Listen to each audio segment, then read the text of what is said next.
Welcome to part 20 of our series, Secrets of Glessner House. Today, we are going to investigate the small alcove located directly above the front entrance.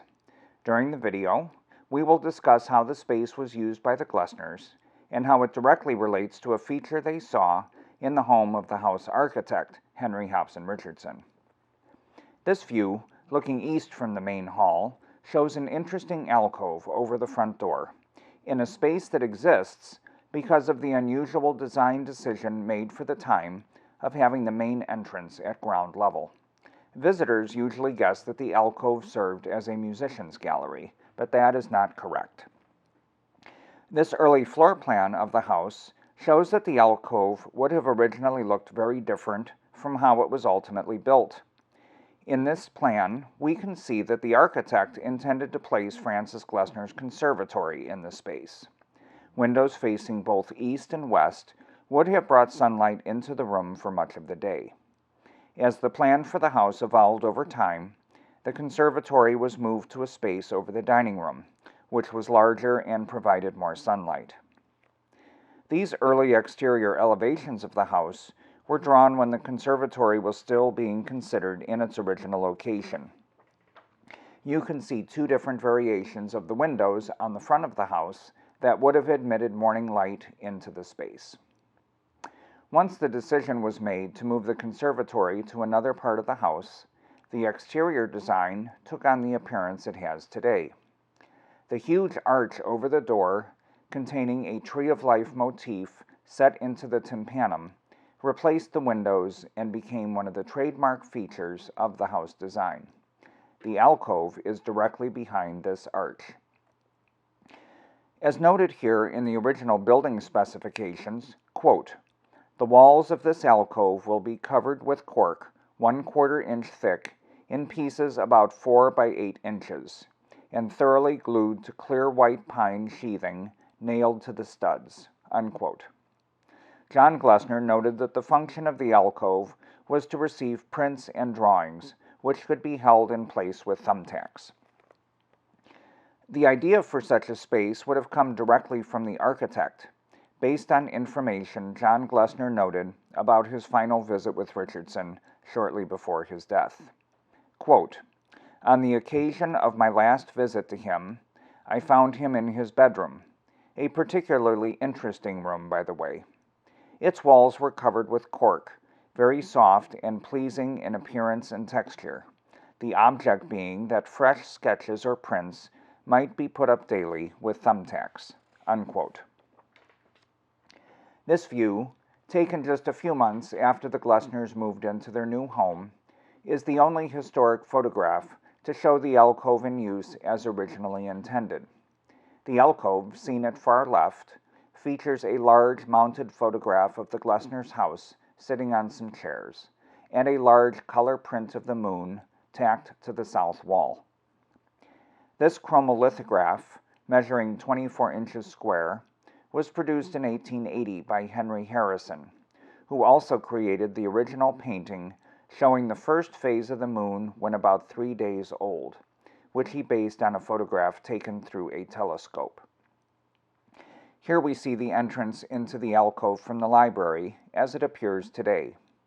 You can see the moon picture still in place, along with several steel engravings tacked on the east wall, as though the Glessners were reviewing them before deciding on which ones to purchase. The space is quite small, measuring just 7 by 10 feet, but feels even more intimate as it is raised up 4 steps from the library, but shares the same ceiling, resulting in a ceiling height in the alcove of just 8 feet. It appears that the alcove was only used for tacking up prints and drawings for a short period of time. John Glessner later noted that, quote, "It was used otherwise when the smoky atmosphere compelled putting pictures under glass," unquote. Although the Glessners did not smoke, their guests did, and on one occasion, when the entire Chicago Symphony was invited for a sit-down dinner, Francis Glessner noted that 300 cigars were smoked during the evening. This view of the alcove was taken in 1923. Several of the framed photographs on display in the photo are identifiable and match pieces that remain in the house collection today. They show the interesting circle of friends the Glessners maintained, and their ongoing interest in H. Richardson. The first picture shows the landscape architect Frederick Law Olmsted, who laid out Central Park in New York City, as well as the gardens at the Glessner summer estate, The Rocks, in New Hampshire. Here we see a portrait of Henry Hobson Richardson, one of 4 that the Glessners had displayed throughout the house. The portrait was given to them by the architect and is part of a famous series showing Richardson in monk's robes. It is currently displayed in the library. This signed photograph shows the well-known American author F. Hopkinson Smith, who was a frequent visitor to the house. He was also an artist and engineer and constructed the foundation for the Statue of Liberty.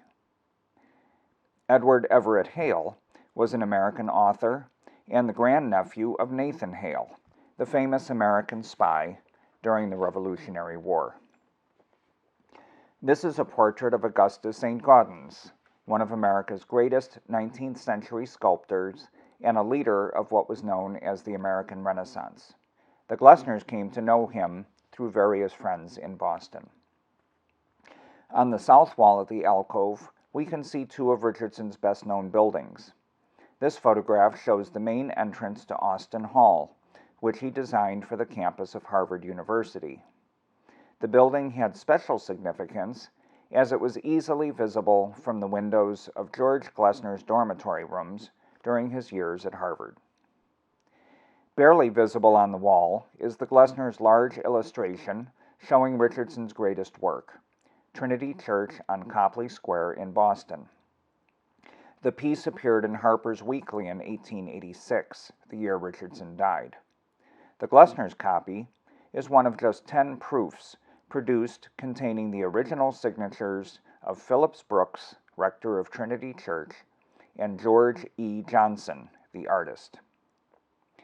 The alcove continued to serve its function as a gallery space, as seen here in this 1946 photograph, taken during the occupancy of the building by the Lithographic Technical Foundation.